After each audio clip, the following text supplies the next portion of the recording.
that was like the memorandum from moment one was like, we're not gonna force it to be a fake record that's happy, but Mhm. we're gonna lean into those things. We feel those things. And so Late Bloomer was like meant to like take people by the hand and be like, hey, okay, I know the last record was like really tough.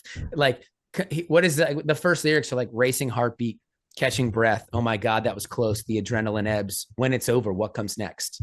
Yeah. And so that was like meant to be like, okay, life freaking punched you and life can suck again. Mhm. But like, how do we live? We have to live, right? If we're alive.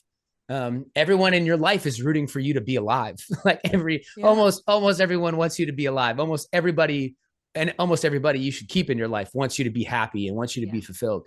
And so what does that look like? And then Heavy Heart, which is the last song, was like the second song I finished. And that was like this big warm hug of like, what does unconditional love look like? I mean, as a Mm. new father, like I had a great set of parents, but like it was a total new level to have a daughter. And so those were right away. And then it was all like, how do we draw the line between those two and not write a record that's like kind of fake hallmarky? Like that's not the goal. So there's a lot Yeah. of struggle in there, but those two came automatically. And then the rest kind of sorted itself out. The last decision was, I think, where to put Red Hands and Make Believe, because they're the heaviest and the prettiest song together. Mhm. And most bands wouldn't have two songs that sound like that. Like that's the that's the beauty and the bane of being my epic is like we love doing those two things, Mhm. and we'd probably be more financially successful if we could just pick a freaking lane. Um, but we like both of those Yeah, things. So screw anyone Exactly. who's like, it's what we want to make, Fuck it. like exactly. Yeah. right, like and some people like that's their favorite song, and some people that's their favorite song.